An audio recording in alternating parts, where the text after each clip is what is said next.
Welcome to Prospect IS. Today we will continue our last topic on Indus Valley Civilization, and we will talk about trade links, what kind of commodities were exchanged or traded in the overseas trade that Harappans had with the wider world of the time, to Persian Gulf, to Central Asia, and to Mesopotamia and other contemporary civilizations of the time. So, okay, so before that, and after that, after discussing this topic, we will be moving towards the smaller cultures that developed in the later phase of Harappan and continued up to the in the post Harappan phase as well. After that, we will move towards Vedic age. So I'll write the sequence here, that what we are going to do in the class today. First, we are going to complete our last topic, that was on Indus Valley Civilization, trade links,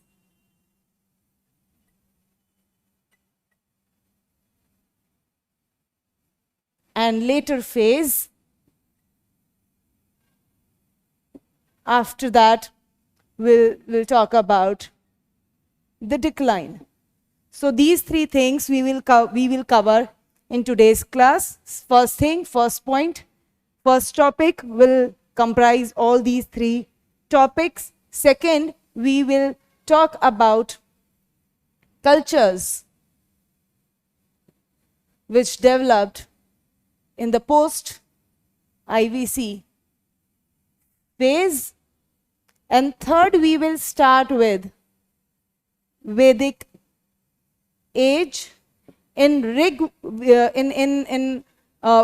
age, we have two ages, early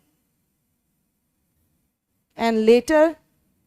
Early phase is from 1500 BC to 1000 BC. Later phase is from 1000 BC to 600 BC. We will be covering this age. This is also called Rigvedic age because it was the time when Rig Veda was written, and since Rig Veda is the earliest Veda, so it is, these two names are used synonymous with each other. So we will be covering this part. In this part, we will be talking about society, economy, and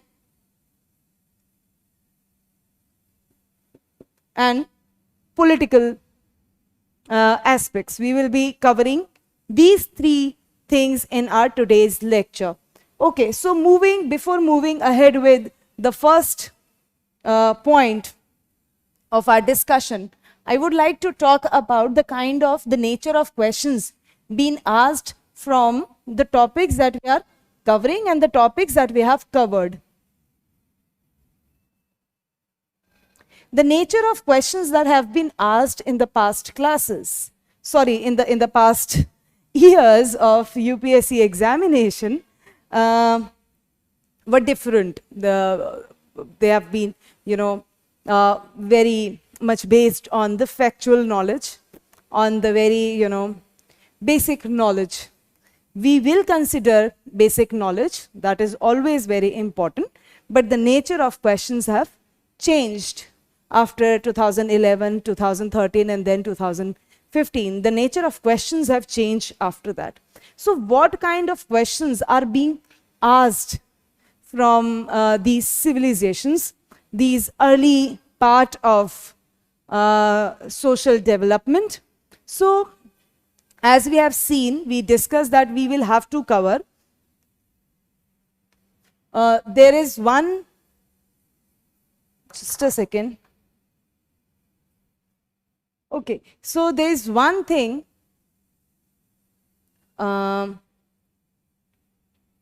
the syllabus that we consider, and the second thing that is of trend.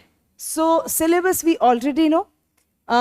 Trend, I will not repeat it. If you want to go through the syllabus that we discussed, you can go to our channel, and I think you can, from there you can find the unfolding of the syllabus that we did for prelims and for the mains. So if we go with the trend, so what kind of questions are being asked from Indus Valley? So the societal aspect is very, very important. What kind of composition was there? What kind of structure of society do we find in terms of stratification? Their belief system. Belief system is very, very important. And then archaeological remains, because it is this point on which everything depends. So archaeological remains are also very important. Archaeological remains also coincide with the cultural aspect.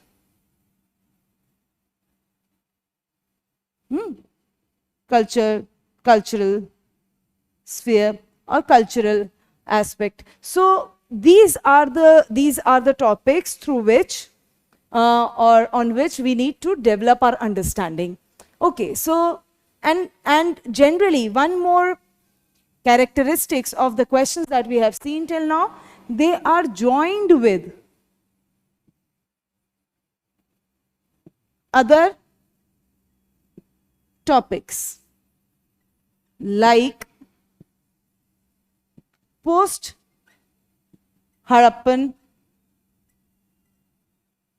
cultures and the Vedic age. So we need to keep doing a kind of comparative analysis. What was there, what was not there. For example, there was a question where options mixed characteristics or the features of Vedic age with the Harappan age.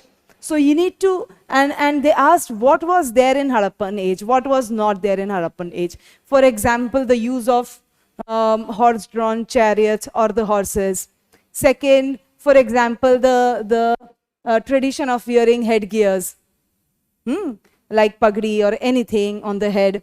So Shirvastra, which is known in, which was popularly used in the Vedic age. So that kind of mixture. Then they asked whether they had knowledge of gold and silver or not.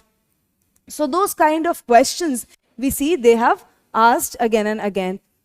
Besides, they also give some maybe some options from the post-Harappan cultures. For example, from the pottery cultures which developed after Harappan age, like PGW, the painted grey ware, and northern black polished ware, NBPW. So which time period it it was associated with. So we see that questions do come from Harappan age.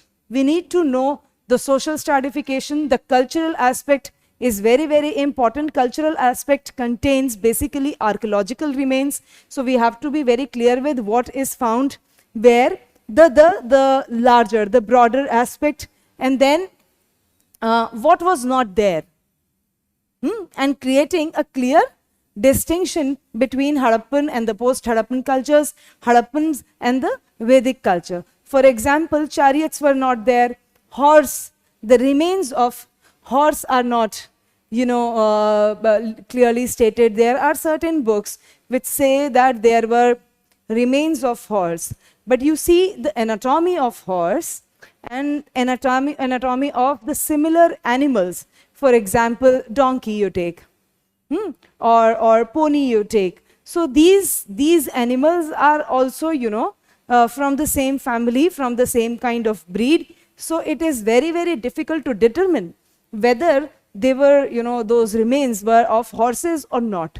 So that is why UPSC considered that there were no remains of horses in Indus Valley civilization. So we will have to get this clarity, what was where and what was not, okay, so that we can completely have a kind of distinction and we are clear with our understanding. So social aspect is very, very important. Religious aspect is very, very important. For instance, the personification of nature was there in Vedic age, but we don't find that kind of personification in the Harappan age, because we don't find anything like in the contemporary written scriptures, not of the Harappan age, but of Mesopotamia and all. We don't find any reference of religious belief system which rested upon the personification of nature or anything. Okay, personification in a way that you imagine nature in the form of a person. Okay, for example, Agni, and many other forces, we will talk about it. Agni, Vayu, Jal, and then Usha, and many other gods and goddesses are there, Varuna. So there is no that kind of personification. That personification emerges in the Vedic age, but it was not there in the Harappan times. The Harappan time, religion was completely different, and we don't find any remains of temples. So what was there, what was not there, should be very, very clear to us, so that we can clearly draw distinctions between the chronologically following cultures. So this is the one point, and these are the kind of questions. Okay, why trade links are important? Because it tells us about their connections with the wider world, and what kind of commodities were part of the trade.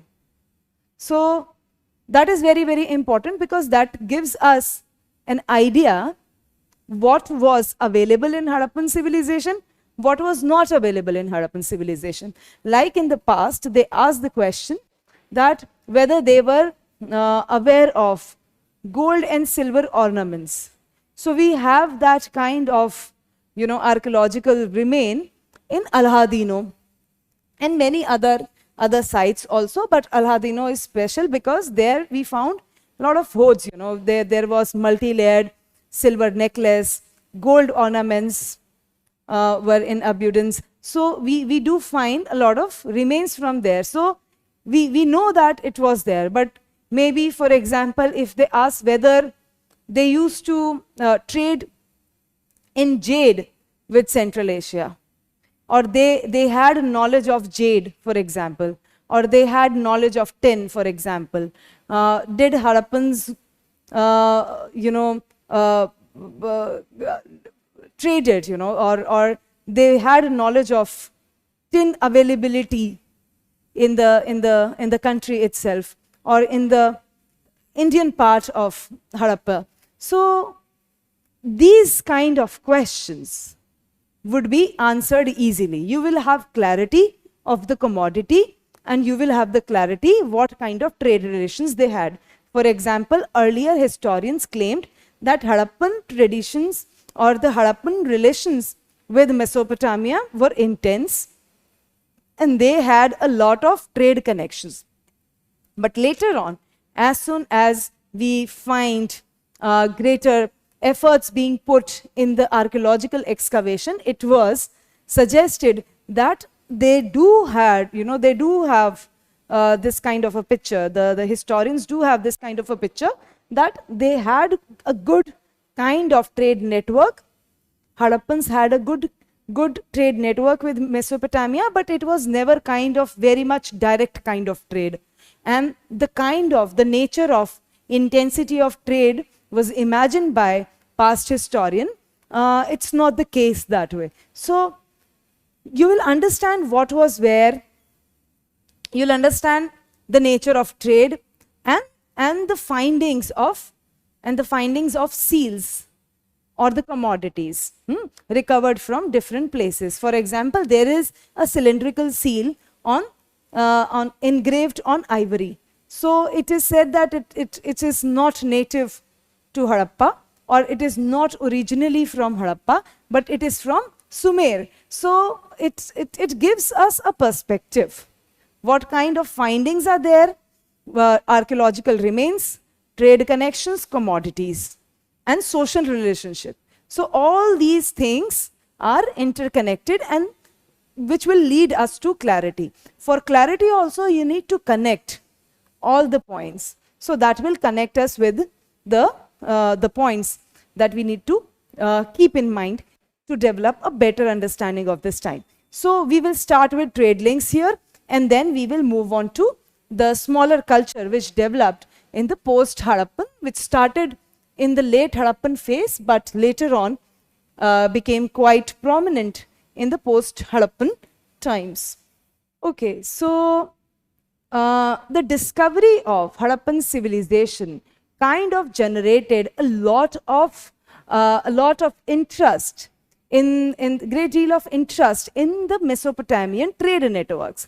What kind of trade they had? How was the expanse of the civilization?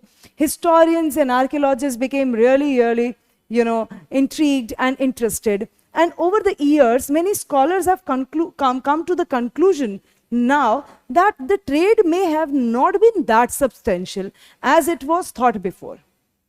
Because at that time, as we discussed in the first class of our Harappan, when we discussed Harappan civilization, we realized that people were creating or kind of imagining connections between the origin of Harappan civilization and the role of Mesopotamia in the development of Harappan civilization or Indus Valley civilization in this part of Indian subcontinent. So it was kind of an assumption that they must be having a kind of very substantial, very wide trade network. But after long-term excavation, it is said that they may not have had a substantial kind of trade network as it was imagined earlier. In fact, Persian Gulf was identified as the most important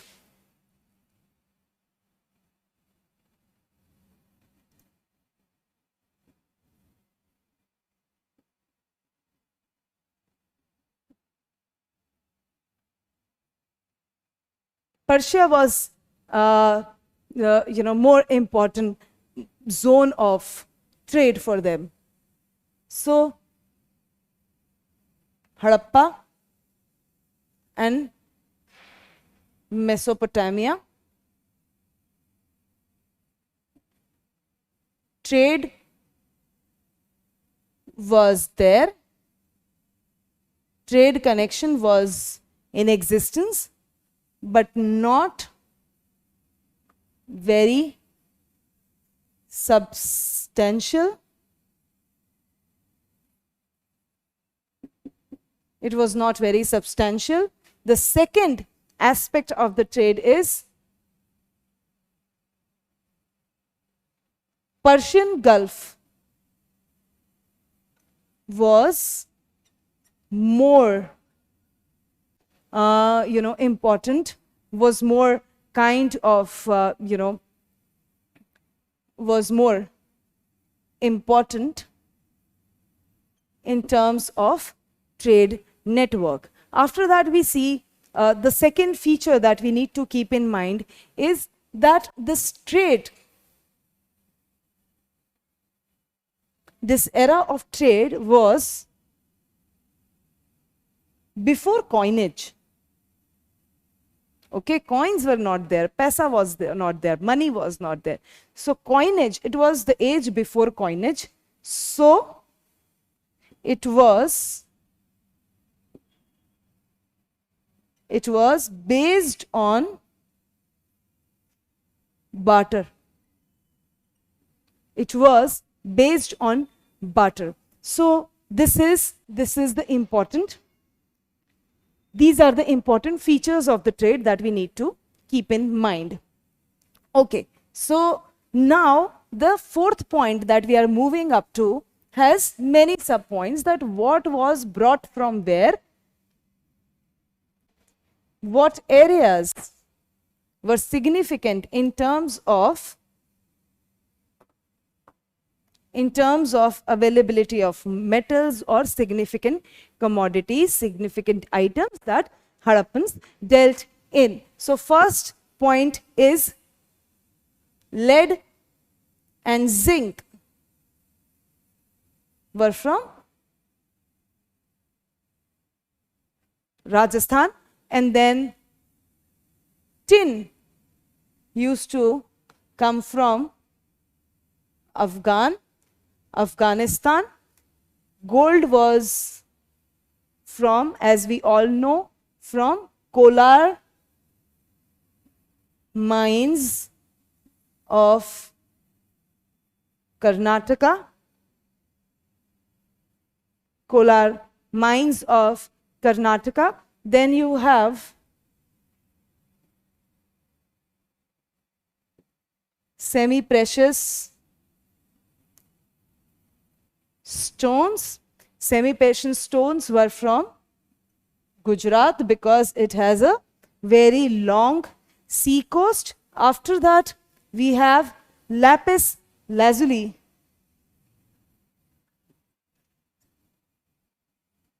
Widely used in ornamentation of various items and for general ornaments too. So that also came from Afghanistan. And then we see many other items coming from Central Asia too. Jade, for example, came from Turkmenistan.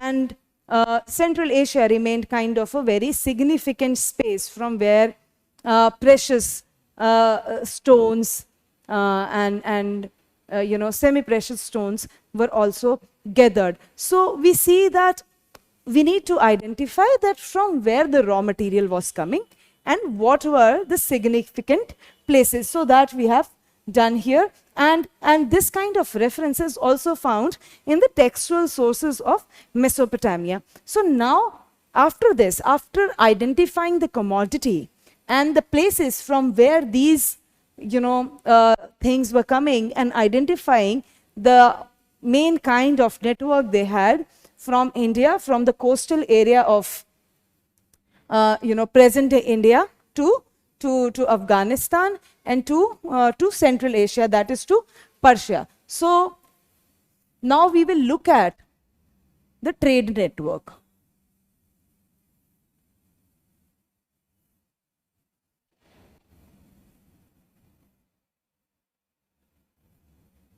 So for trade network, you can see a map on the screen. So what used to move from where? For example, you see Sindh was very, very important area. Gujarat was very, very important area. Then you had regions of Afghanistan from where tin and semi-precious stones and other things were coming. So that's important, and from there it was getting connected with Persia. So you have Sindh, coastal Sindh area, upper Sindh area. Then you have Rajasthan, Gujarat, and then Balochistan, Cholistan. So all these names you can see on the northwestern part of India, and from there connections with the Central Asia. So and with Egypt and all. So this is a kind of web which is roughly drawn on the map in a way, was there in existence. Okay, so now coming back to the trade network with Harappa, Mesopotamia.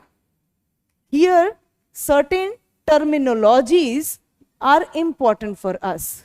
because the kind of textual sources that we have found, we have gathered from Mesopotamia, and the script is also legible, we do see there are certain regions which were referred in different way. Like Mesopotamian records refers to ships from the lands of Dilmun, Magan, Meluha, and they are given, such names, and along with the quay of the capital city of Akkad. So Dilmun was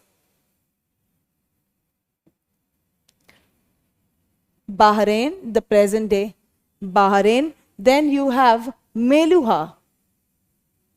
It is probably Indus Valley region. It is probably this region. And then you have Magan region, which is Makran coast, and Oman. Oman is, you can say, Persian Gulf. This area, these areas are represented in this way, and it tells us about the kind of trade connections they had in the past. So besides, one more thing to add here, besides all the metals and the stones we talked about, what other things were part of the trade? Other commodities or other items, we can say, were of textiles. Textiles were very, very important, and the shells. These two items were also part of the trade, which used to, be made in Harappan civilization and traded with other parts of the world. Okay, so after now moving from here, we will be moving towards late Harappan phase, because this is the trade we discussed. We discussed society, we discussed everyday life of the people, we discussed about the religious aspect of the people in the last class, and now we will talk about, we have discussed all the spheres that we need to consider for our preparation. Now we will be moving towards the later phase, after which we will discuss the decline and the later phase. Later phase was the time period when you see the mature phase or the urbanized phase of this civilization began to fade away, began to disintegrate, and the urban regions began to disintegrate. There are two things that we need to keep in mind when we talk about late Harappan phase in a way.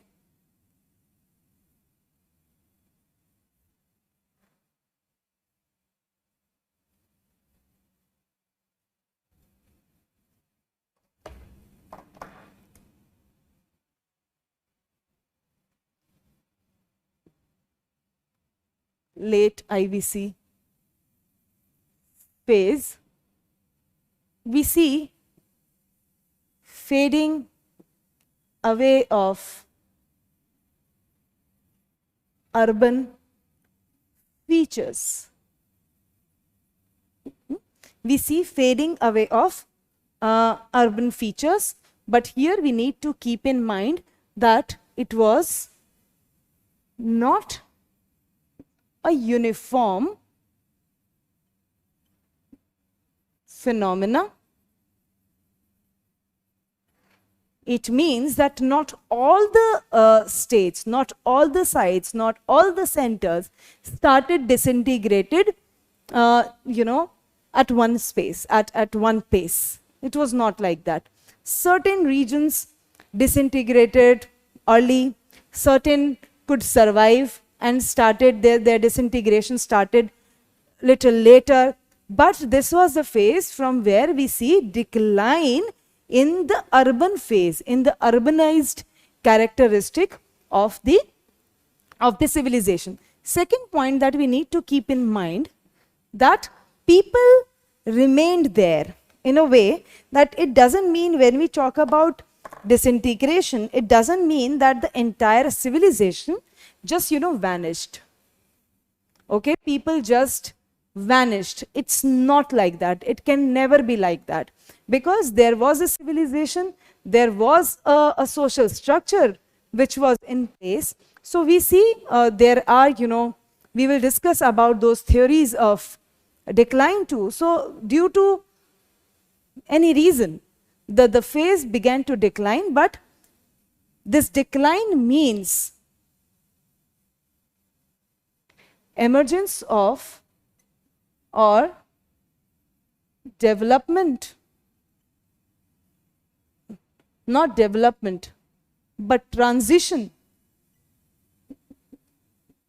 from urban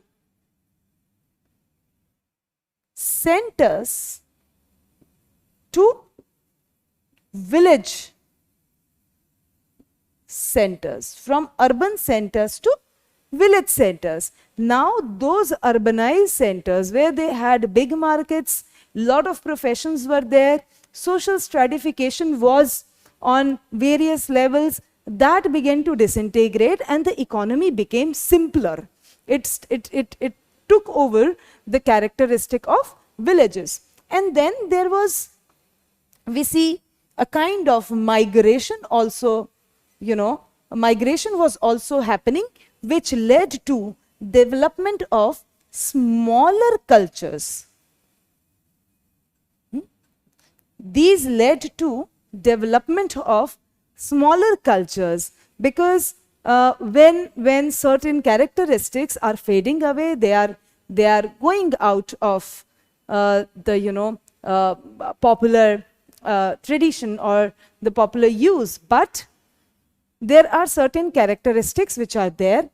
So that led to formation of small cultures. For example, in Sindh, you will find there developed a culture called Jukar culture, which was, which remained around the site of Chanhudaro and Amri. So these areas covered this Jukar, and then we had Kaitha, then we had, Jorwe, and other cultures developed in different parts of this site, or little away from these sites. So we will talk about that. So these are the features that we need to keep in mind while talking about the later phase.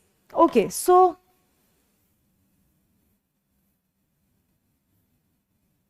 what kind of cultures developed in these periods? So as we see, as I said, that urban characteristics were fading away. So what kind of characteristics fade away in this period of time? We see markets were fading away, population of the cities and the urban centers were decreasing. Third, we see less use of, or fading away of the use of Veds, Veds. And then you have an expansion of rural network, expansion of rural areas, because now urban regions were also transforming from urban type of existence to the village economy. So we see that this later phase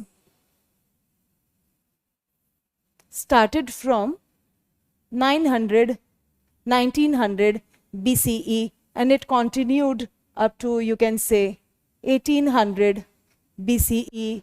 By 1800, we do see, proper kind of decline. And after that, these cultures which were developing, later phase, it was decline, plus we see smaller cultures developing.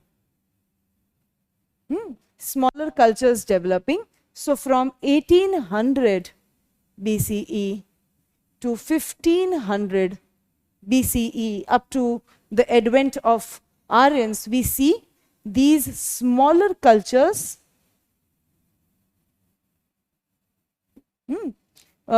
remain important in the entire area. So now you can see on the screen, I'll give a broad outline what cultures, what kind of cultures were there and where they were. Like Banas culture, it was located on the Banas basin. Then there was Kaitha culture, it was around Narmada Valley.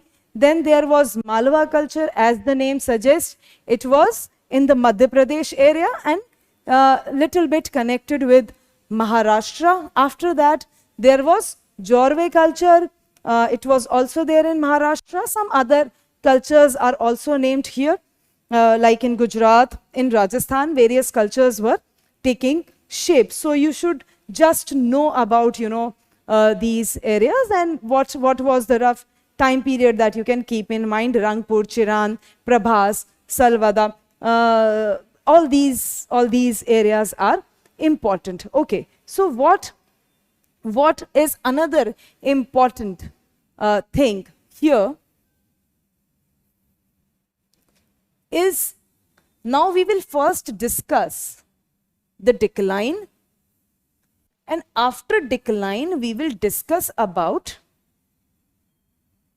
the post Harappan cultures, because there is later phase of Harappan culture, and from these later phase of Harappan culture which remain in vogue from 1800 to 1500 BCE, there were other cultures developing parallel with those cultures, and those cultures are identified with the nature of, with the kind of pottery they used. So that is equally very, very important. So we will talk about that, what kind of pottery cultures developed by this period. So the first point of the decline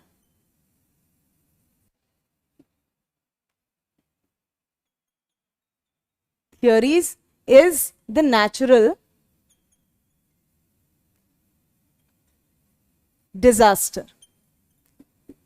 Natural disasters were considered as maybe something which led to disintegration, fading away of the urban phase, or decline in the various urban centers due to certain natural phenomena. So even in these natural disasters, there are various theories given by the scholars, archaeologists and historian. For example, one is the floods. Okay, so for example, Mohenjo-daro, in fact, Mohenjo-daro was said that because of the change in the river route of Sindhu river or the Indus river, there were floods in Mohenjo-daro, and then it completely got swamped in water. That is why the entire urban area got flooded and people died because of floods. This is the one point. Another is droughts. Droughts were also thought as important, calamity which led to decline because people died with starvation or because of starvation. Starvation led to decline in the number of population residing in these urban areas. For example, for this you have this Hakra, Ghaggar, Hakra region was really affected according to the historians. And then there is one more point, is epidemic. For example, the way we are moving, we are living in an era of pandemic. They also had this kind of, maybe this kind of time which affected people at large, and a very big population died because of epidemic, and which led to disintegration of the civilizational base, because civilization in urban setting is based on number of population, the number of professions available. When such things hit the society, many things suffer, and which led to kind of fading away of of the luster of the kind of, economic activities were going on, because economic activities and the social structure based on economic activities characterize the urban scale. After that, there are theories like change in the rainfall pattern, so which in a way affected ecology of the region, and due to ecological imbalance many other calamities occurred, and which led to decline of this civilization. One of the reasons given to this change in rainfall pattern is the over-exploitation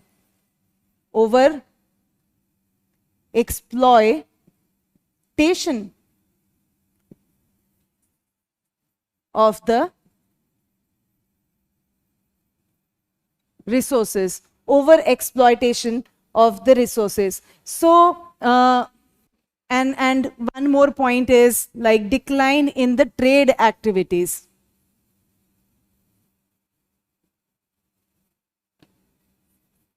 Decline in the trade activities. The trade activities stopped in such a manner that it completely ruined the structure which was there in the civilization, and the urban cities lost their luster, lost their prime kind of characteristic or features. So which resulted in the downfall or the decline of this civilization. So we have already discussed some Chalcolithic and Iron Age cultures, in which Banas culture was there, located around the Banas basin.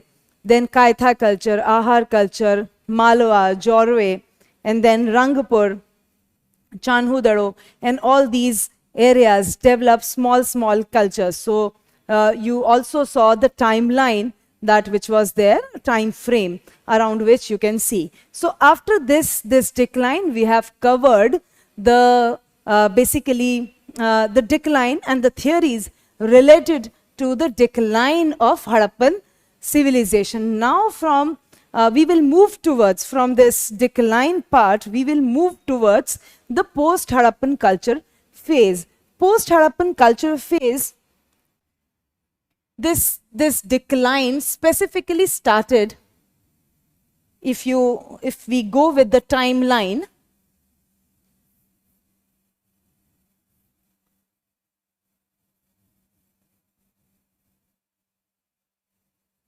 if I prepare a timeline here for you,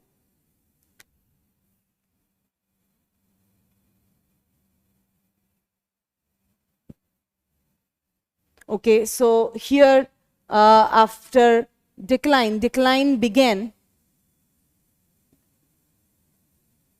you can say in 1900 BCE. By 1800, we don't see any trace of urban civilization. Okay, so but in this phase only, when this urban phase was declining, we see development of between 1800 and 1900, in a way, we see development of later Harappan. It will not come here. You see, here we have later Harappan cultures. Some later Harappan cultures developed, Kahar, Ahar, Kaitha, Jorwe, all these cultures developed in small pockets around the Indus River system, or even in the other rivers, like in the present day Madhya Pradesh, near the river Narmada, in Maharashtra, in Gujarat, in Sindh. We have these cultures developing at this time. Then we see complete decline, and from 1800 to 1500, this time period, we see post-Harappan cultures. these post-Harappan cultures were based on, or not based on in a way, but recognized on the basis of the nature of pottery that they represent. Okay, so on the basis of pottery, we see post-Harappan cultures developing. For example, we have PGW, we have OCP, we have black and red ware, and then we have northern black polish ware. So these kinds of cultures develop, and from 1500 onwards, 1500 BCE onwards, we see development of Vedic age. So this is the broad timeline that we would be covering. So now from 18, we are moving in this time period to the post-Harappan pottery culture. Post-Harappan cultures which are recognized or acknowledged on the basis of the pottery that they represent, or the kind of pottery that they had.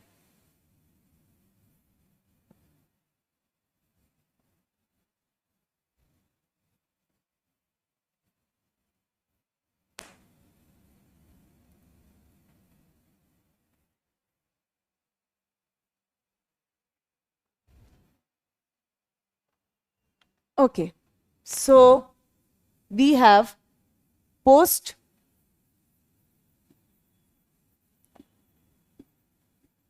Harappan cultures. These post-Harappan cultures are recognized on few bases. First is, they are described on the basis of the kind of pottery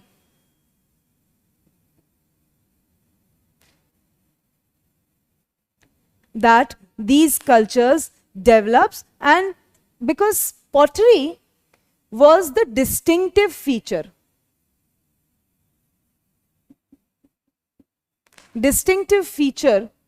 of the time, and it led us to define, you can say, emergence of post Harappan cultures, post-Harappan cultures in various regions.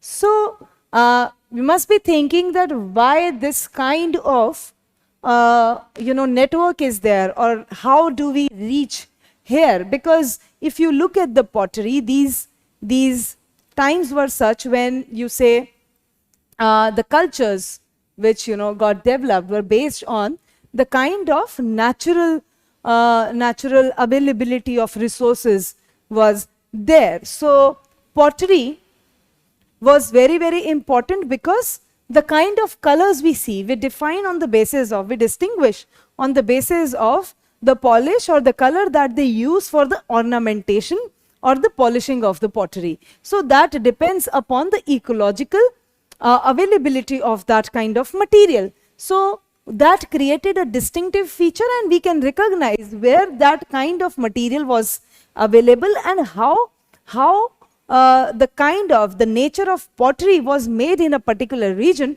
how far it traveled to. Okay, so always ecology and geography is always important, and it is very, very important that with history you look at the parallel developments happening in the geographical area, and look at the geographical expanse of every culture. So culturally you would see that one culture can transform or travel to a bigger part. So if a culture is developed in for instance in Uttar Pradesh, okay, how it traveled to parts of Bihar, parts of Bengal, parts of Rajasthan, because it was the area was connected somehow, and the availability of material allowed them to use one kind of pottery. So that is why we have this kind of connection. So now we will be moving towards what kind of pottery was used and what was which kind of pottery was used for the first time after Harappan age, and relating that pottery with the time period. Okay, so first is OCP. OCP, ochre colored pottery. Ochre colored pottery. It was orangish, brownish colored pottery, specifically used in the region of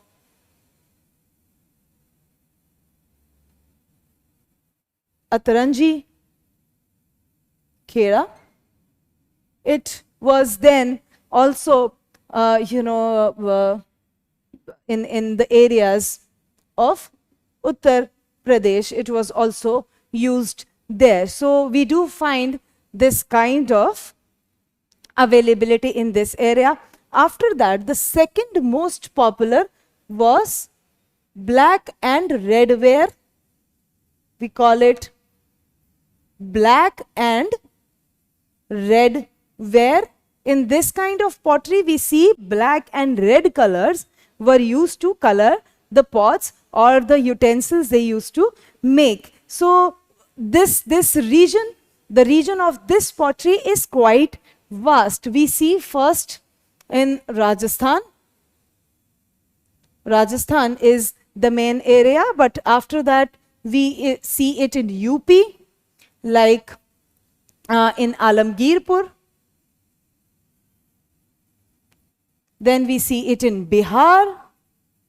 Then it was also available in the parts of West Bengal. So you can see a very large area was covered by black and red ware, because the material, you can see, was available in the entire belt, in the entire region. Okay, so after this there is another pottery which is very, very important and links us with the next topic of our discussion, that is painted grayware, PGW, painted grayware. It was the region of this pottery, this pottery related culture, or the culture signifying this pottery is Satluj and Upper Ganga Basin.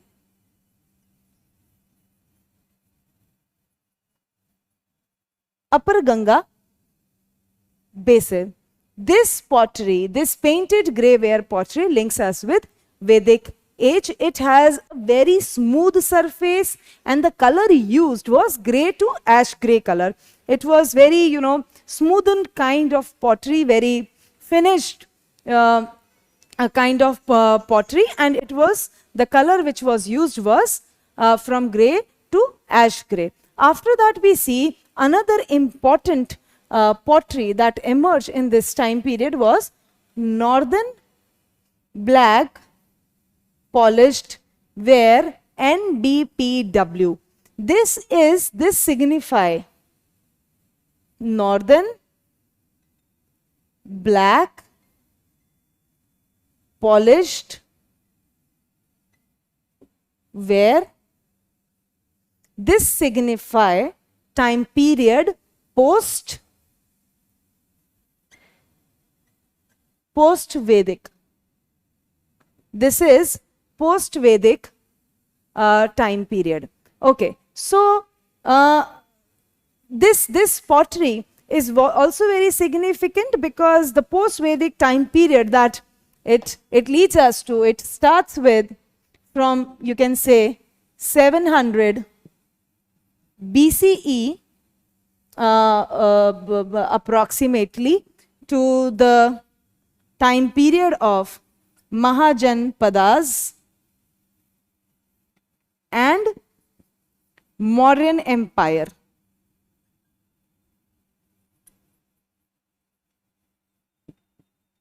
And Mauryan Empire. So this is the time phase of this pottery.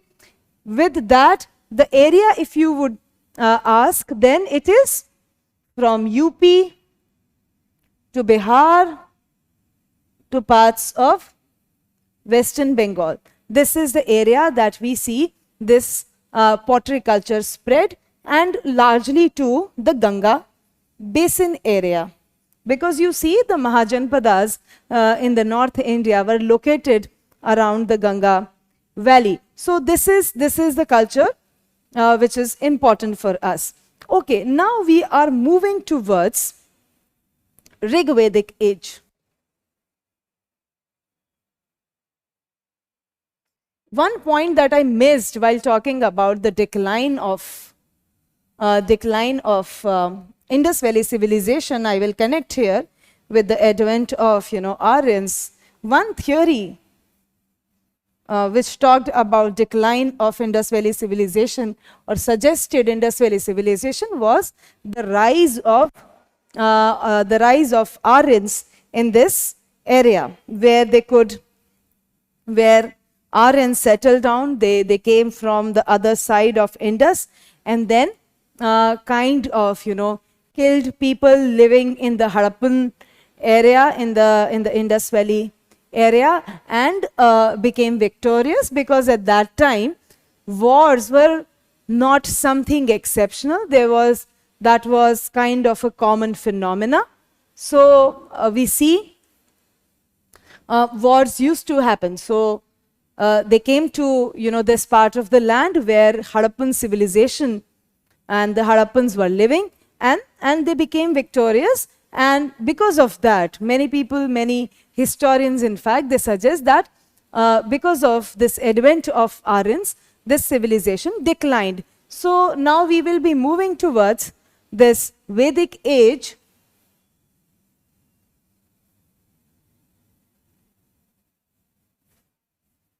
Okay, so let's draw Vedic age. Vedic age can be divided into two phases. First is early Vedic age, which is from 1500 BCE to 1000 BCE, and then from later Vedic age is from 1000 BCE to 600 BCE. Okay, so this is the time period. Early Vedic age is also called as Rigvedic age. Rigvedic age. So whenever we talk about any culture, any civilization, it is very, very important that we give enough emphasis, equal emphasis to the geographical expanse, so that we can understand what kind of land was there, where it was located, what was the context of this culture. Because after understanding the context of this culture, then only we can analyze the other factors. So if we are looking at early Vedic age, we will be covering some of the aspects, like we will be talking about geographical expanse,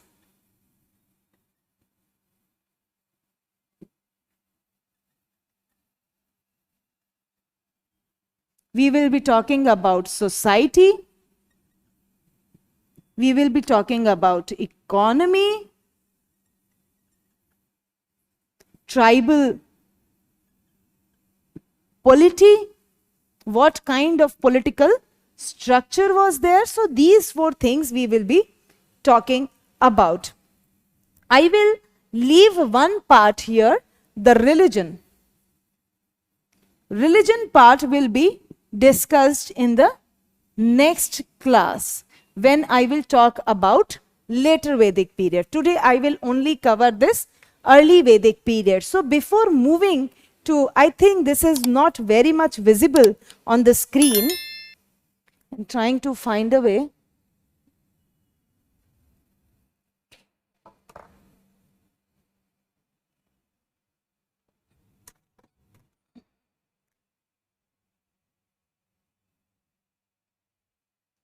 Okay, this is working for now. So the kind of questions that comes, because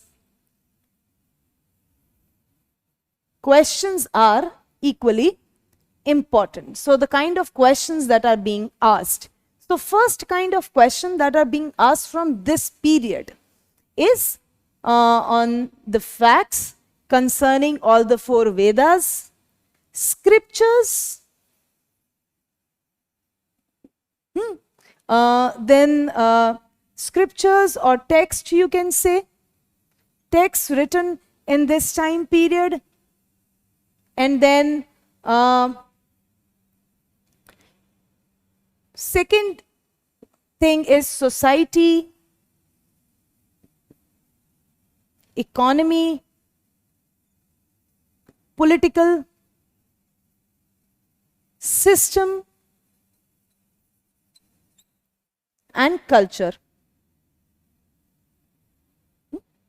So facts, scriptures, and text or texts. And then the second part is society, economy, and political system and culture. So these are the main points that we have.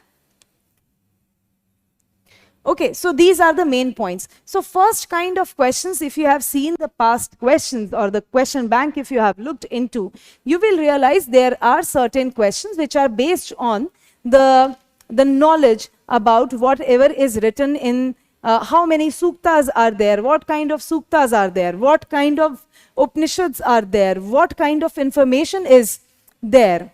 Okay, so some questions are directly based on the textual knowledge of these scriptures or the texts concerning the Vedic time period and concerning four Vedas, Rig Veda, Samveda, Atharveda, Yajurveda, and then Atharveda. So all these four Vedas. So you need to have an understanding what is written where. So this is the first thing. Upanishads, and who were writing those Upanishads and who were associated, what kind of knowledge is given in those texts. So we should have an understanding of that area. Though we see, if we see the pattern of questions, the questions asked in the earlier phase before 2011-13, you see that questions were more factual, but nowadays the questions emphasize more on society, culture, political system, and economic system, because economic system and political system are in a way, because they are very much connected with society and culture. You cannot, alienate them. You cannot segregate them in a way, because the society was simple, and economic profession, occupation created kind of a social stratification, and the polity was also part of the cultural developments happening at this period of time. So these two questions are important. So if we consider the second point, if we take some example, like as I said, sometimes questions are not asked specifically from one topic, they are joined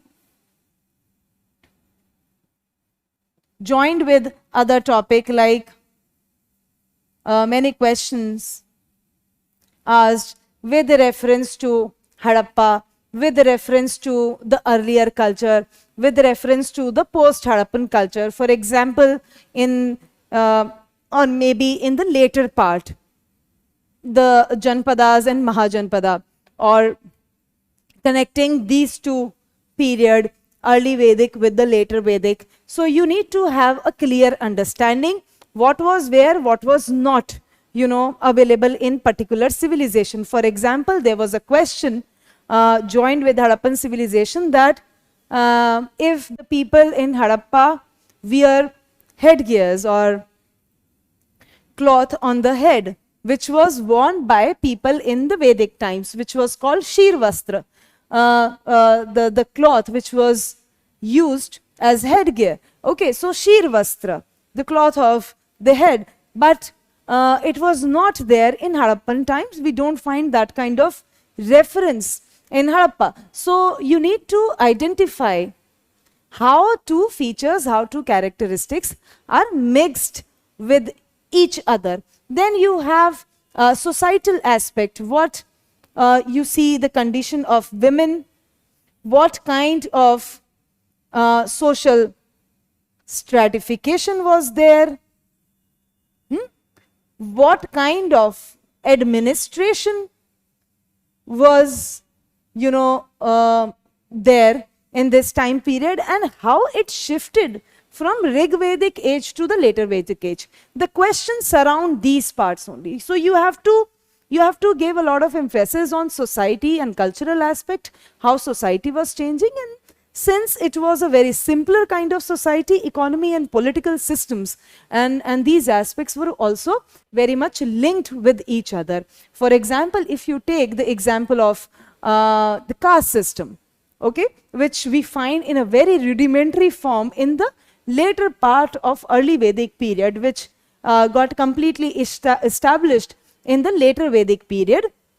So how this transition happened and what kind of stratification was there. For example, we do find a kind of stratification happening in the early Vedic period where you have a warrior class, where you have a section of priest, purohitas, and then you have people. But later on, even in the early Vedic phase, in the last period of early Vedic phase, you see reference of Shudras, you see reference of slaves, and the complete stratification emerges here. So you have to have a clear understanding what kind of social structure was there in Rigvedic period and what kind of structure was there in the later Vedic period. Okay, so these kind of questions have been asked from these topics. Okay, so today I'll be covering this part, but in the next class, when we will discuss religion and all, after covering later Vedic period in the first half, we will be discussing questions from Harappa and from the Vedic age. The half of the class, the second part of the class would entirely be attributed to the questions. So we will discuss the question and we will understand that how we can develop our understanding about a topic. So this is the framework that we are going to follow. These kind of questions that we have seen been asked in the past years, and now we should move with the first point here, the geographical expanse.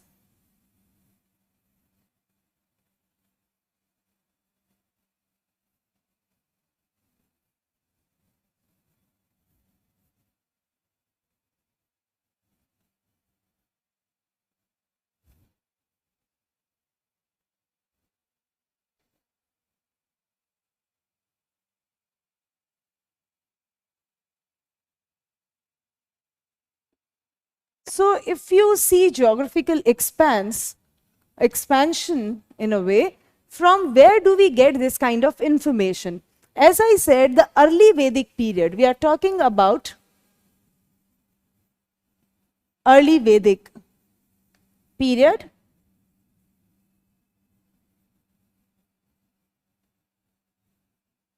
So geographical expanse, the idea of geographical expanse comes from Rigveda.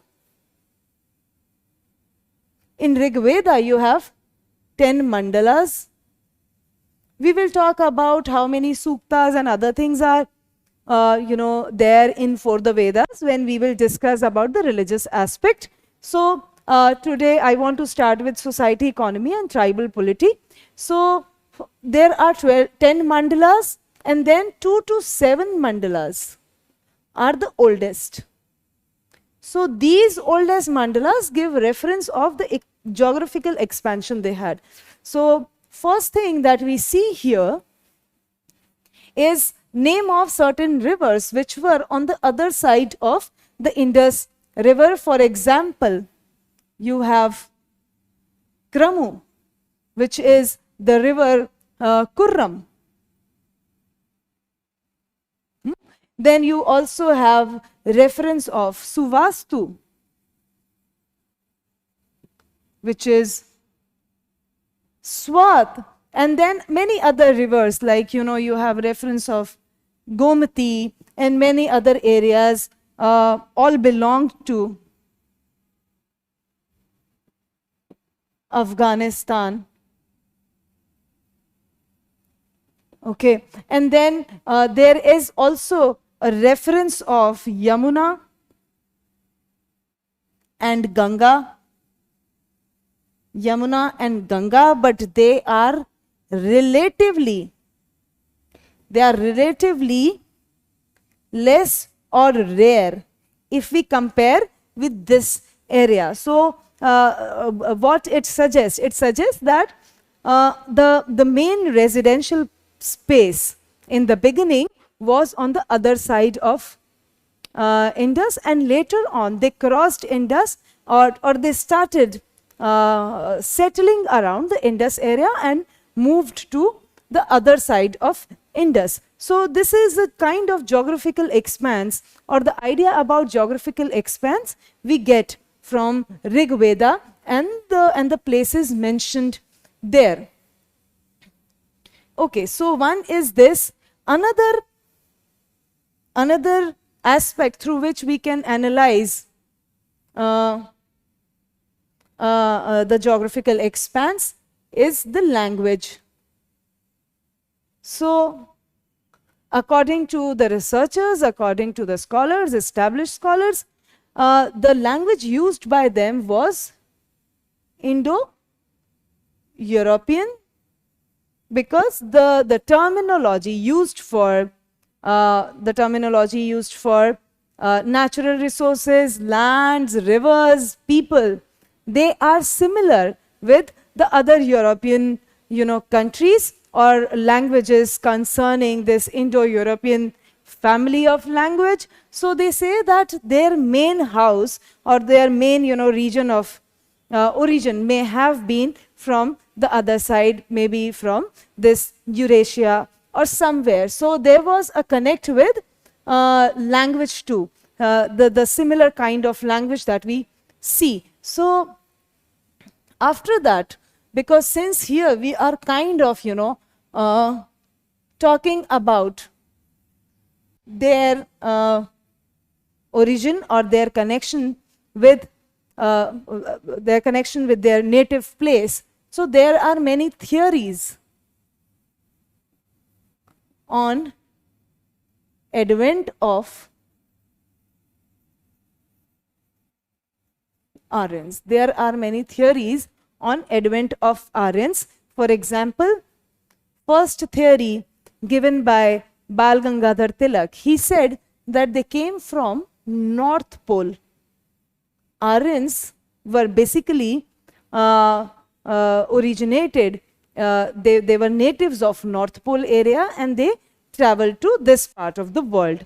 After that, we have a well-known personality called Swami Dayanand Saraswati. He said that Tibet was their original home. So they came from Tibet area. Then third point given is Kashmir and Himalayan. Kashmir and Himalayan region. Then fourth area suggested is the Brahma Rishi region that also forms around the Kashmir Valley area. Then fifth point is Sapt Sindhava, Sapt Sindhu around the Indus Valley river, Indus river system. After that, there is another suggestions that it is from Eastern Europe because of connections with the language that we see, specifically Hungary in Eastern Europe. Then there is another suggestion that they may came from Central Asia, because there are remains of the horse-drawn chariots, and horses were available in Central Asian region. So they may came from, that part of Central Asia. After that, maybe from Russia, or you can say Eurasia, because of the language and the kind of language links, because they had common words for fauna, flora, and they indicated commonalities between the two in terms of language. So these are the areas which are being suggested by them. So if we look at the recent kind of identification or historical analysis, it goes with Saptasindhva in a way, because the kind of terminology is used, the kind of reference are being made in Rig Veda, it suggests that Saptasindhu or Saptasindhva was the part where they resided first and then moved to this part of the region. So after that, if we move towards the terminology called Aryan, because if you say this terminology has both ancient Indian meaning, and this terminology has modern meaning too. So we see that this term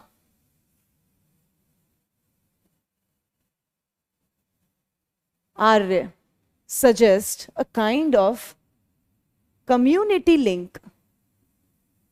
It is not something, something out of the world or something beyond community for a time. So it was a cultural community link. It was a cultural link, to be precise. And earliest Rig Veda is the earliest text which gives references of Indo-European language family. Rig Veda also gives us, idea of the kind of prayers and offerings and suktas which were used by the people, which talks about, what kind of society they had, what kind of perception they had about the world. So, as I have already said, that 2 to 7 are the oldest. So, it gives us more idea about the society. For example, when we will talk about family, we will realize that there are we will talk about it, that what kind of family structure was there, because in the prayers we always see offerings were made, prayers were done for the desire of son to be born in the family, and we don't find any kind of prayer for the daughters. So we understand what kind of societal status was there. Okay, so when we say advent of Aryans, we need to keep in mind that we don't have much sources which denote, their native origin in other parts of the world or something. The recent and the references that are made in Rig Veda is the only source that we have to assess their origin or the earliest settlement. Okay, and these Aryans, it doesn't mean that the Aryans came in, one time and they just settled in the area. They just got settled in the area. We see that they came in phases. They came in phases. And the phases mentioned, because if you see the text in the Rig Veda, there are two terminologies mentioned: dasas and dasyu. So dasas seem to be, early Aryans who settled in this area, or they were, kind of branch of Aryans. They had some connections with the Aryans who maybe Aryans who came to, you know, one group of Aryans came to this land and they settled here and they formed their own societal structure. But Dasyus seems to be more indigenous. They are more native, maybe the native people of India. So the terminologies, those who won over these Dasyus were called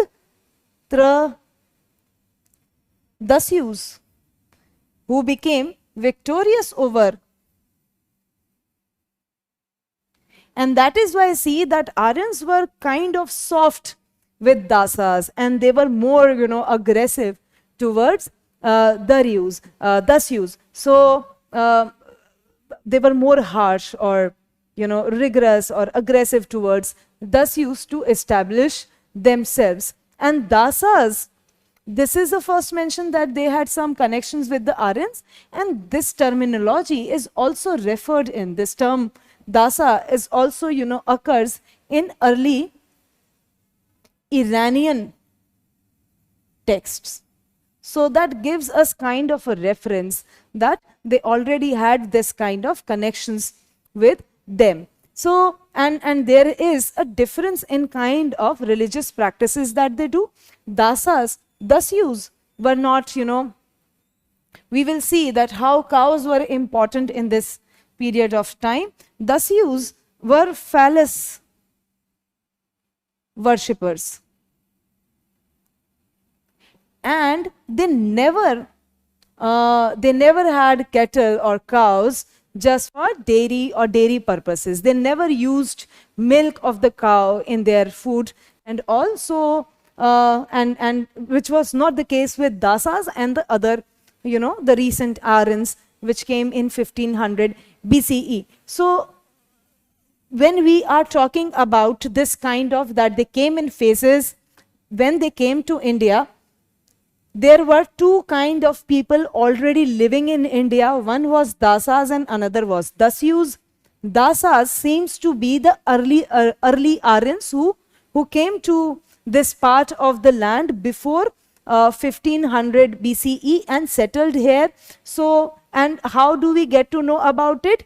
Because the references are made in Rig Veda and they were less harsh toward Dasas, and we see that early Iranian text also refers to this terminologies of Dasas living in this part of the region. And then they were very much harsh with Dasyus, and they seems to be the indigenous or the native people of this land. And because there used to be, you know, tribal conflicts, and those Dasas or the Aryans who became victorious over Dasyus, they were called Dasyus. Those who formed victory over Dasyus were called Dasyus. And these Dasyus had different culture than the Dasas. Different cultures. They were phallus worshippers, they were ling worshippers, and Dasas were not ling worshippers, and Dasyus were, they never domesticated cows for the purpose of dairy products or the milk products. So, which was also not the case with Dasas. They used dairy products of the cattle. So this is the outline. Now we are moving towards what kind of system they developed, what kind of belief system they had.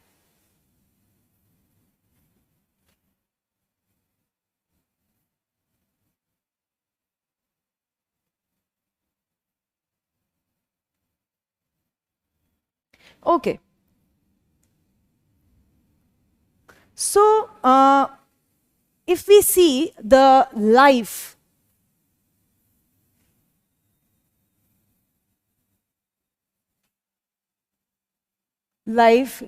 in the early Vedic age,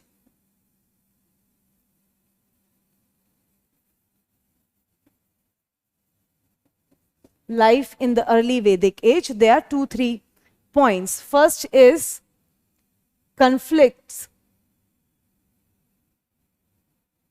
within tribes was a common phenomena. it was a common thing. It was nothing new, nothing exceptional. Tribes used to have conflict with each other, and they used to have better control over the resources. Here, resources were not gold, silver, precious stones, and all these things.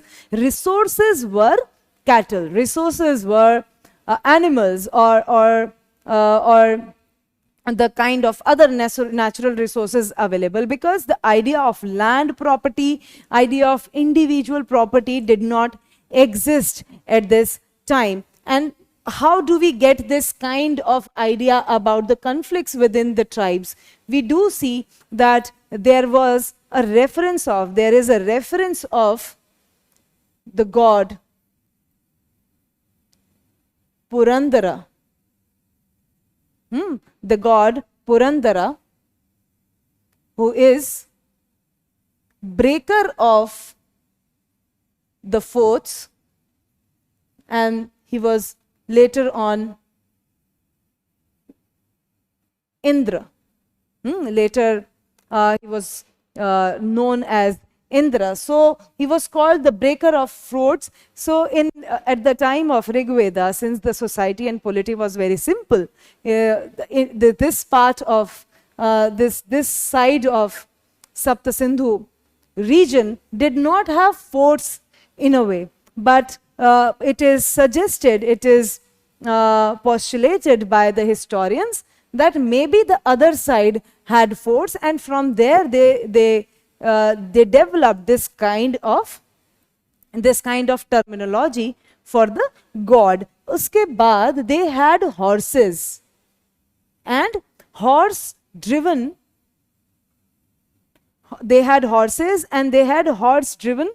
chariots, which led to their victory in this part, because horses were not available here before them. And it is also said that their soldiers were also well equipped with the weapons. They were also well equipped with the weapons, and they had better resources, and they had better skills of fighting. So when we say that there were conflicts, war used to happen, they also had a god to whom they used to offer, seek blessings for getting victorious in the wars or the conflict.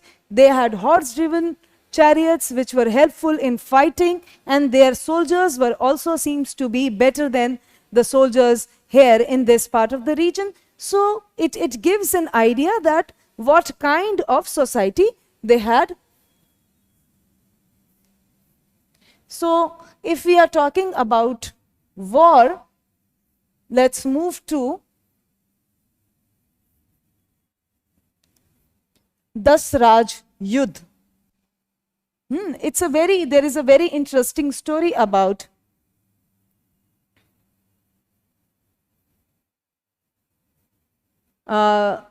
Dasraj Yudh. Dasraj Yudh, war of 10 kings. What happens? Bharata was a tribe.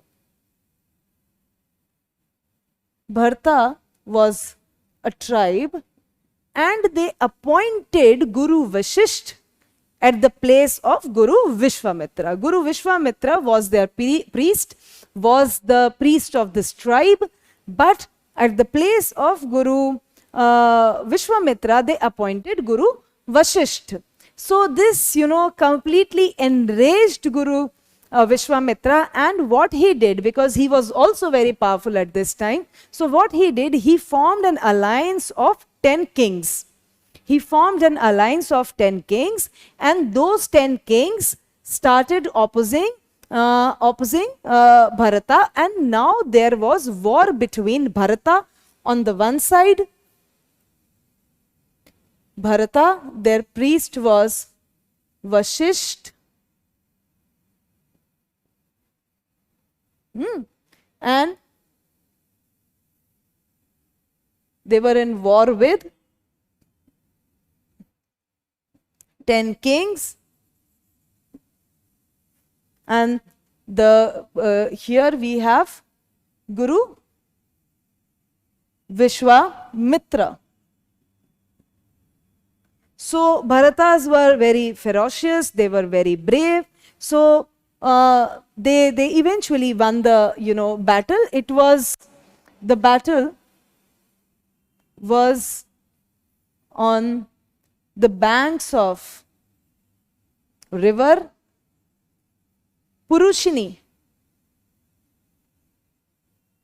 which is identified as the river Ravi. So it was fought here, and Bharatas were so ferocious, they were so brave, that they broke the dam of this river, and the entire flood, they fought so ferociously that they became victorious at the end, and they later on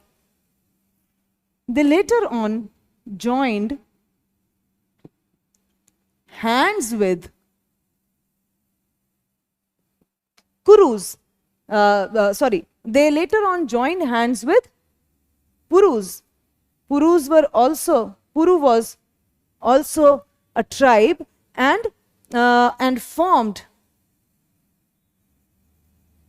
another bigger tribe called Kurus. So Bharatas joined later, after this battle, they joined hands with Purus, and they became Kurus. They began to be identified as Kurus, and the Kurus combined with, later on, Kurus combined with Panchalas, formed their power, established their rule in the upper Gangetic Valley, in the northern Indian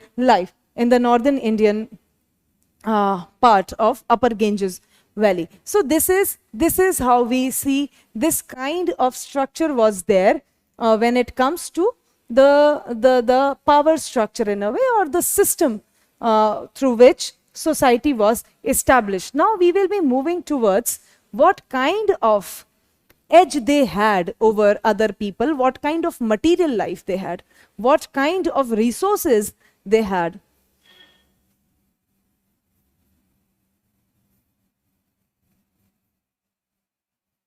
Which allowed them to, in fact, win over 10 kings. Those 10 kings were also mighty in their own way, and Guru Vishwamitra was leading the battle.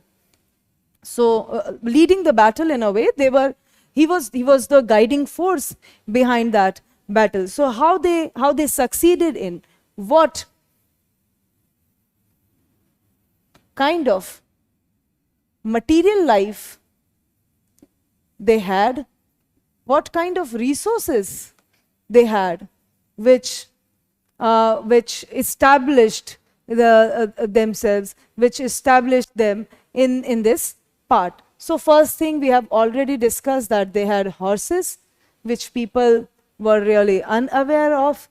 They had chariots, they had better weapons.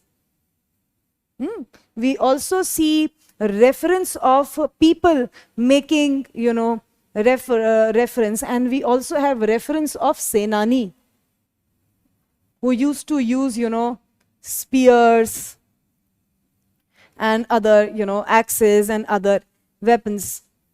We also see wooden. We don't find reference of iron exactly here. We see reference of wooden plowshare in the Rig Vedic time. So this is this kind of energize, this kind of revolutionize the agricultural production. We see references of cow and bull. Cattle was there, and they utilize cattle in a better manner. Okay, now we talk about, if we talk about cow. Cow was very important animal. It was not allowed to be killed. It was called Jaghanya, which cannot be. Aghanya and Jaghanya, both the terminologies are used. So, who cannot be killed. Okay. We see also cases of theft where cows were, thefts where thieves used to take away cows because that used to determine the quantity of wealth. We also have wars fought to acquire more number of cows, which was called Gavishti. Gavishti. Okay, so this kind of material life they had. We also have reference of people making, weapons, people making chariots, and leather workers, slaves. We also have chariot makers,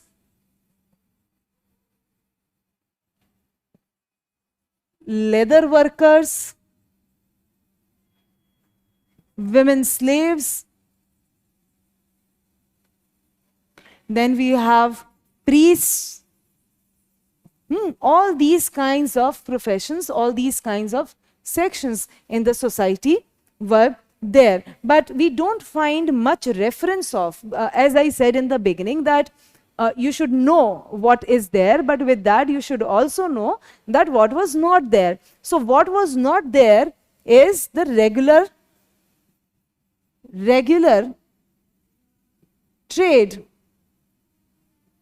was not there.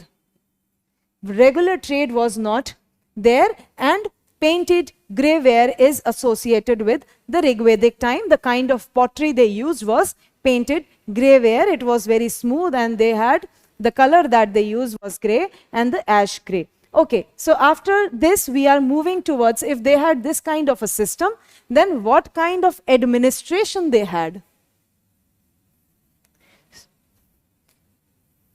So as I already said, that it was not entirely the food producing economy. They were pastoral. They did not, just settle down at one place.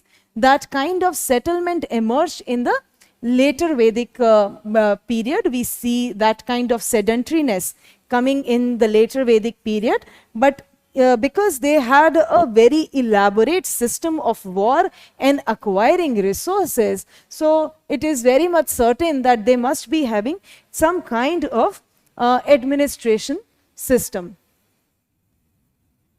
कोई तो ऐसा होना चाहिए जो कि संभालेगा, जो देख रेख करेगा कि कैसे क्या चीजें होने वाली हैं. So we see the tribes were based, or the tribes were run by tribal chiefs. Tribal chiefs were very, very important. The responsibility of the tribal chief was to make the tribe victorious.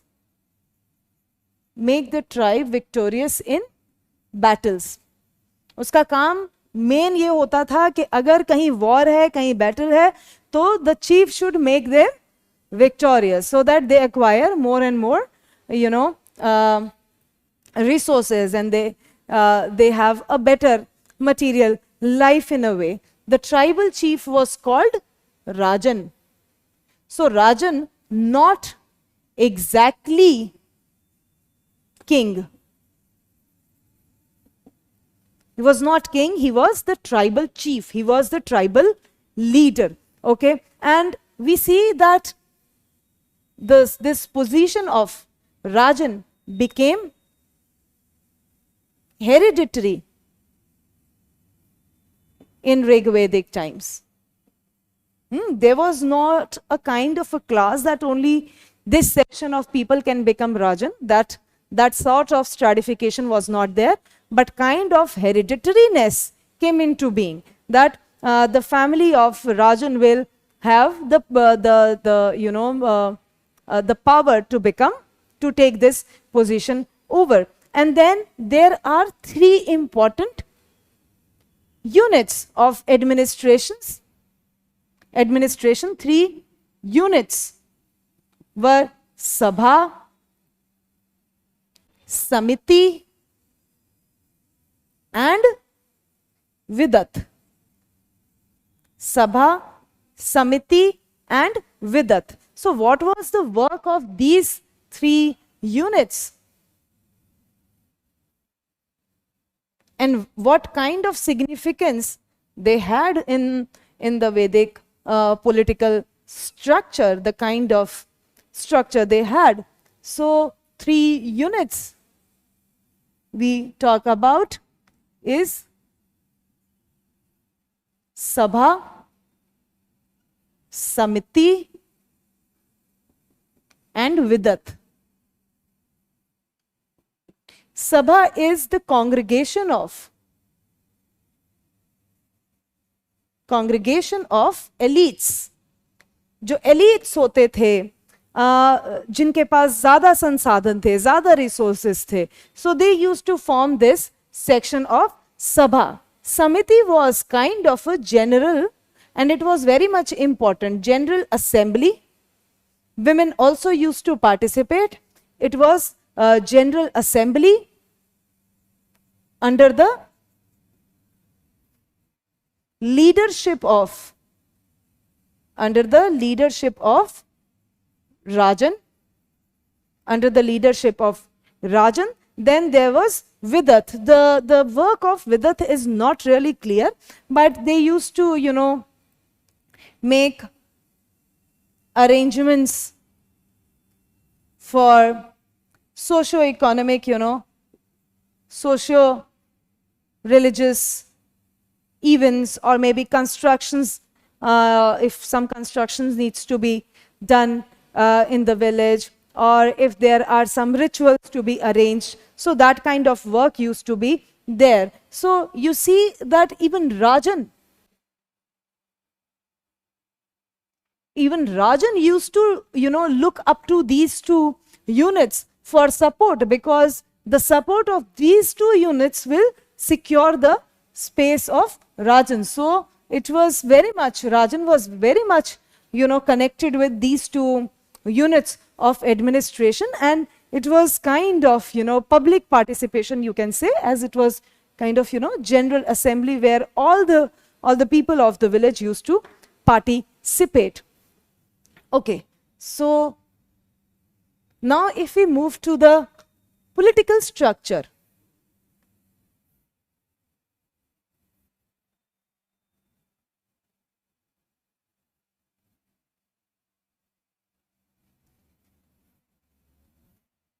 Now if we move to the political structure,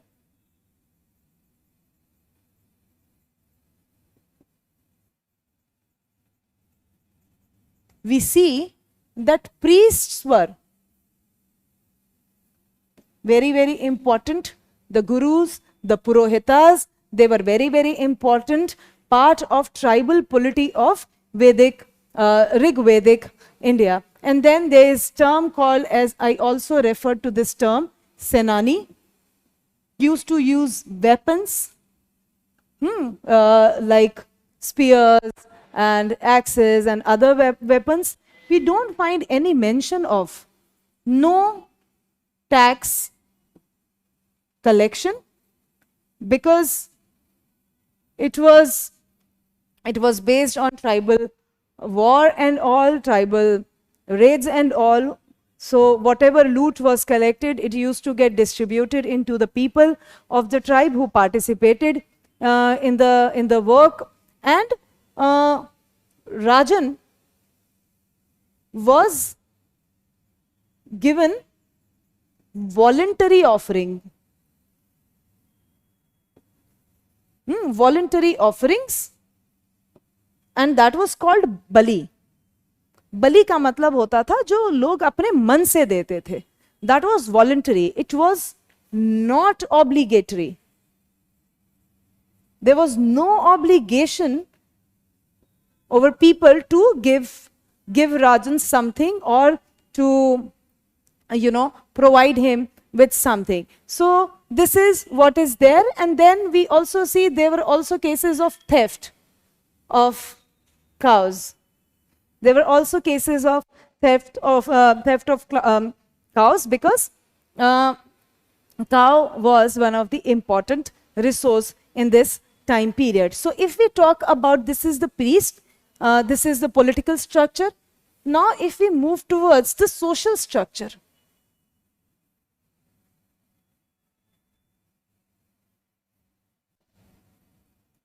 or the social administration structure, you can say Jana was a tribe, Gana was clan, or you can say dynasty. Clans were very, very important. Head of the family, sorry, Kulapa, Kulapa, Kulapa, or Kulpati, head of the family. They were considered as head of the family. Then you have Gramini. Then you have Gramini, or it is also written as Gramani. Gramani, who was head of the small tribal fighting unit. Head of tribal fighting unit. Because these tribal conflicts had central role. Later on we see that Gramani also became head of the family unit, head of the clan unit. So their role transformed with the time. Vrajapati was also, occurs, this term Vrajapati. It also transformed into village level heads, or heads of the village unit. So if we move to the social structure, we see that the kinship was the basis of family.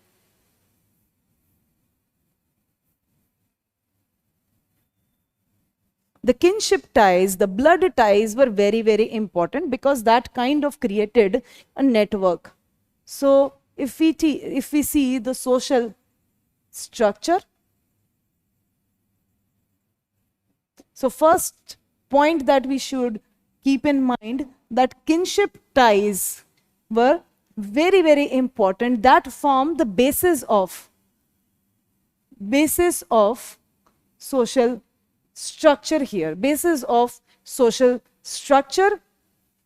Man was identified on the basis of clan. The identification of a human being, of a man, was based on its clan. The primary loyalty was towards tribe, The loyalty was not specifically towards clan, but it was towards the entire tribe. And we see the tribe was called Jana, and the reference of tribe occurs almost 275 times in the Rig Veda. And there was also a unit of grama, and when these two grama used to struggle, grama was not exactly gaon, it was not exactly village, it was a smaller unit of a village or a small section of people, but it was not a grama. The present time, the way we see village, smaller unit, some smaller social unit it was. And when these two used to fight between, grama was called Sangrama. And even today we are using the same kind of terminology. It is still part of the terminology. And then the fifth, Kula. Kula was the smallest. If we look at the family structure, we talked about the social structure at large, but here I'm talking about family structure. So the Kula was the smallest unit of the family. It was smallest unit of society. The meaning was family. The meaning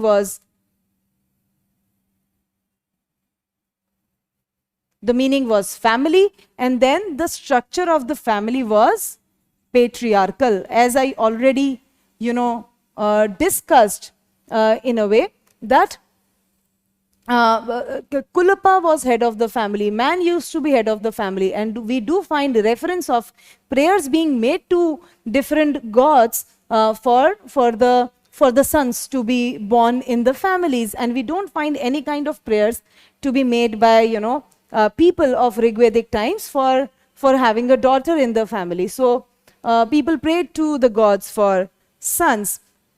The condition of women, if we extend this, the condition of women was relatively better if we compare with the later Vedic times. Women could attend assemblies. They used to attend assemblies, they used to participate in the assembly, and then they were allowed to do or to offer sacrifice with their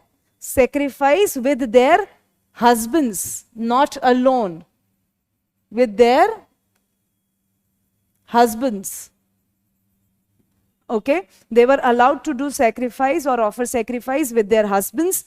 We also find reference of some men being named after their men or sons being named after their mothers. We also have reference of polyandry. We also have reference of polyandry where more than one husband. Though the references are very scarce, but they are there. And then we have references of widow remarriage.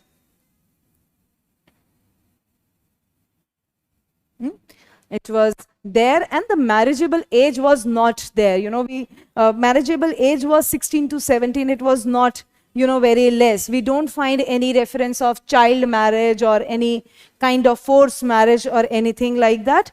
So we see that this was the structure. So now what happened in the later part of the Rigvedic time? We see certain changes began to, occur in the society before completely transforming into the later Vedic period. So what kind of shifts were happening? This would be our last point of discussion.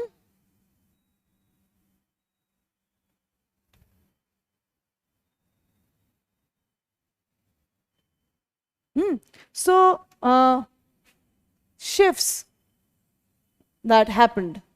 We see gradually society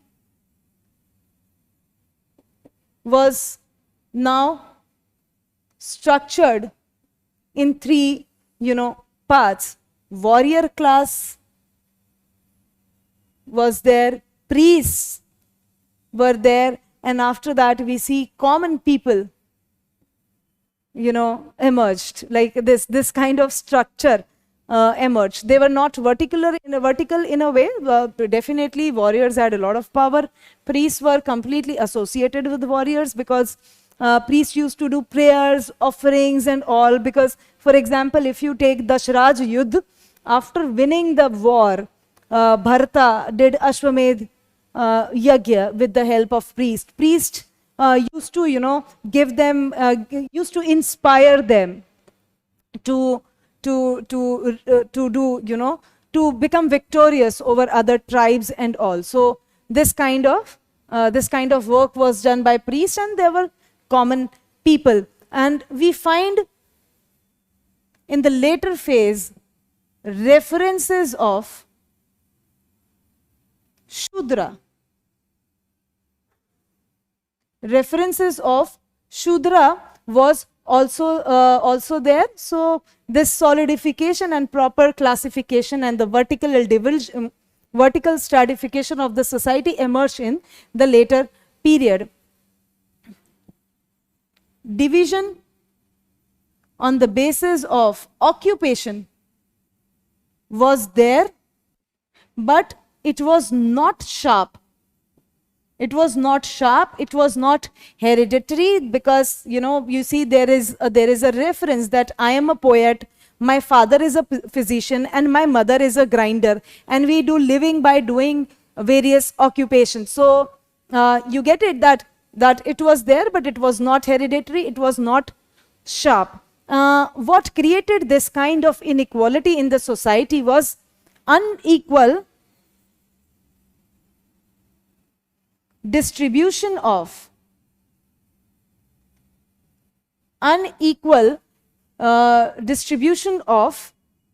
spoils that tribal chief gathered after the wars and all. So that led to a kind of inequality in the society. Economy was pastoral largely. So we don't find any, possibility of food producing at a larger scale. And because there was no sedentary life and agricultural system was not there, and the raids, wars were common phenomena. So we see there was less possibility of tax collection in this time period. So now we have covered the entire socio-political, family, economic life of the Rigvedic period till now. We have charted down everything. Now we will be discussing religion tomorrow. We will be covering tomorrow, I mean in the next class, and we will be covering the entire later Vedic period, and we will analyze how society became complicated and what new features, new characteristics, and how and what kind of new characteristics developed in the society. So we will cover the Vedic age in the first half of our lecture, and in the second half we will completely be dealing with the questions concerning these two topics, Indus Valley Civilization and Vedic age, and then we will move towards the 6th century BC. Okay, or the second phase of urbanization. Okay, I'll rest today's discussion here. Hope you gain something through our discussion today, and stay safe, stay connected. See you in the next class. Thank you very much.